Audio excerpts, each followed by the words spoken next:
اب یہ جو بدشگونی ہے نا، اس سے بچنے کی فضیلت ہے۔ ایک تو یہ کہ ہمارا اپنا عقیدہ مضبوط ہو جاتا ہے، اور دوسرا یہ کہ اس سے حاصل کیا ہوتا ہے، جب وہ فائدہ نظر آتا ہے نا تو بندہ ضرور بچتا ہے، ٹھیک ہے۔ نبی مکرم صلی اللہ علیہ وسلم نے فرمایا، مجھے میری امت کے بارے میں بتایا گیا کہ میری امت میں سے 70,000 لوگ بغیر عذاب اور بغیر حساب کے جنت میں جائیں گے۔ ایسے خوش قسمت ترین لوگ بغیر عذاب اور بغیر حساب کے، ظاہر بات ہے حساب ہی نہیں ہوگا۔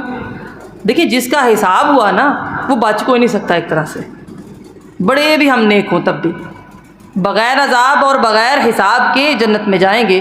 میں نے پوچھا تو جبرائیل امین نے بتایا، کانوا لا یکتبون، نہ وہ اپنے جسموں کو داغیں گے کبھی، ولا یسترقون، نہ وہ دم کروائیں گے، ولا یتطیرون، اور نہ وہ کسی چیز کو منحوس سمجھیں گے، یعنی بدشگونی نہیں لیں گے، وعلی ربہم یتوکلون، اور یہ 3 کام تب ہوتے ہیں جب وہ اپنے رب پر توکل کریں گے، ٹھیک ہے۔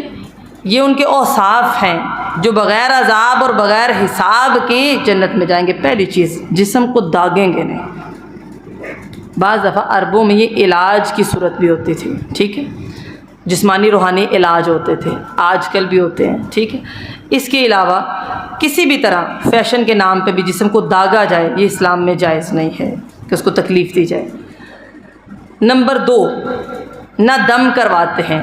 اس میں علماء نے مختلف اس کی وضاحتیں پیش کی ہیں۔ جتنا بھی دم ہے شرک والا، اس کی تو کسی صورت اجازت نہیں ہے، غیر مسنون ہے، شرکیہ افعال ہوں یا پھر شرکیہ باتیں ہوں، اقوال ہوں یا افعال ہوں، دونوں طرح سے جائز نہیں ہے۔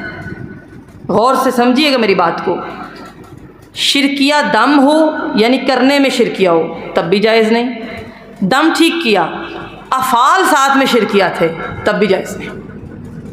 بعض لوگ دم کر رہے ہیں، ایک تو وہ ہے نا جو سگریٹ کے ساتھ دم کر رہا ہے ہی غلط، ایک وہ ہے منہ میں پڑتا ہے، آپ کو نہیں پتا کیا پڑ رہا ہے لیکن کہتا ہے اپنے بال لے آؤ، کپڑے لے آؤ، بدن کے ساتھ لگا کے لے آؤ۔ سمجھ آگی بات کی؟ شرکیہ اقوال ہوں یا پھر شرکیہ افعال ہوں، دونوں صورتوں میں جائز نہیں۔ اب ایک دم ہے جو درست ہے، وہ ہے مسنون دم۔ اللہ کے قرآن میں شفا ہے، حدیث میں دعائیں ملتی ہیں۔ بعض دفعہ انسان خود کرتا ہے، بعض دفعہ وہ زیادہ بیمار ہے، کسی معالج سے کرواتا ہے، مسنون دم میں حرج نہیں ہے۔ لیکن یہ وہ لوگ ہیں کہ ان کا توکل اس قدر زیادہ ہے کہ یہ دم اپنے آپ کو خود کر لیتے ہیں، کرواتے نہیں۔ سمجھ آگی بات کی میری؟ ٹھیک ہے، مسنون دم کروانے میں مسئلہ کوئی نہیں ہے، لیکن ان کا توکل اس قدر زیادہ ہے اور اجر بھی اتنا زیادہ ہے کہ یہ بیمار ہوتے ہیں دم کر لیتے ہیں اور اللہ پر توکل کرتے ہیں، کرواتے نہیں ہیں۔ اور پھر اگلی چیز کیا ہے؟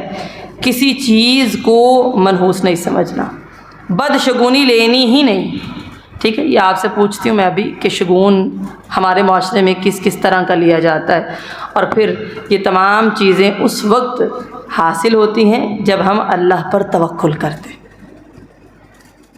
بعض چیزیں تبھی حاصل ہوتی ہیں جب آپ اللہ پر چھوڑ دیتے ہیں، ٹھیک ہے۔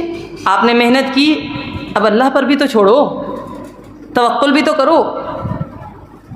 فضیلت کیا ہے، اجر کیا ہے کہ بغیر عذاب کے اور بغیر حساب کے جنت میں داخلہ ہوگا۔